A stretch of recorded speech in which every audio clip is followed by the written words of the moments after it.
Bonjour à tous, au sommaire, la journée test des 24 heures du Mans, de nouveaux Ferrari Store en Espagne et le recordman du créneau.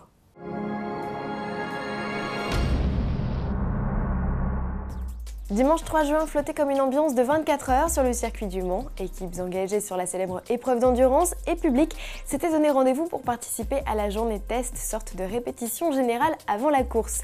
Cette formalité est obligatoire pour les nouvelles voitures comme la Toyota TS030, le proto-hybride du constructeur japonais, ou l'objet roulant non identifié motorisé par Nissan, la Delta Wing. Étaient également présents pendant cette journée les écuries qui n'avaient jamais couru et les rookies, c'est-à-dire les pilotes n'ayant jamais pris part à l'épreuve. C'était aussi l'occasion pour les grandes équipes de tester les voitures avant la course, d'affiner les réglages et d'enregistrer les premiers chronos. À ce petit jeu Odyssey illustré, les deux R18 hybrides ont devancé le proto R18 à moteur thermique.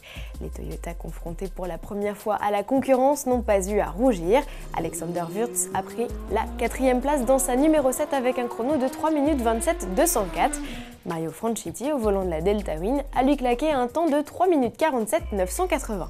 Une performance encourageante selon le pilote et qui a certainement dû faire très grand plaisir aux quelques 23 000 spectateurs réunis. Pour mémoire, le bolide participe à l'événement hors catégorie. Enfin, toutes nos pensées vont au jeune pilote Guillaume Moreau, actuellement en convalescence après une sortie de piste au virage du karting. Place maintenant à la vraie course. Dans une semaine débuteront les essais, puis le départ de la 80e édition le 16 juin. Changement de décor, direction la capitale de l'Espagne. Madrid accueille de nouvelles boutiques Ferrari, un événement qui s'est déroulé en présence de deux stars nationales, Fernando Alonso et Marc Gené. Les pilotes sont arrivés au pied du tapis rouge en Ferrari FF. Ils ont salué leurs fans avant d'entamer un marathon d'interviews, conférences de presse et rencontres avec des clients sélectionnés.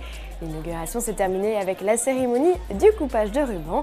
Une fois l'événement terminé, Fernando Alonso s'en est allé. Marc Gené, en revanche, est resté pour orchestrer une parade de Ferrari à travers les principales artères de la ville. Fini le cauchemar du stationnement avec Han Yu. Cet automobiliste chinois va vous montrer la technique pour réussir le créneau parfait. La place est grande comme un mouchoir de poche. Qu'à cela ne tienne, sa méthode est infaillible. Démonstration. Il a décroché le record du monde du créneau le plus étroit avec seulement 15 cm de plus que la longueur totale de sa Mini Cooper S. Le record revient en Chine et change de main pour la 4e fois en 2 ans seulement. Ce défi avait été mis en place par Mini Chine à l'occasion du lancement d'une série spéciale de la Britannique baptisée The Chinese Job, clin d'œil au film américain Italian Job où des voleurs opéraient des braquages en mini. À demain.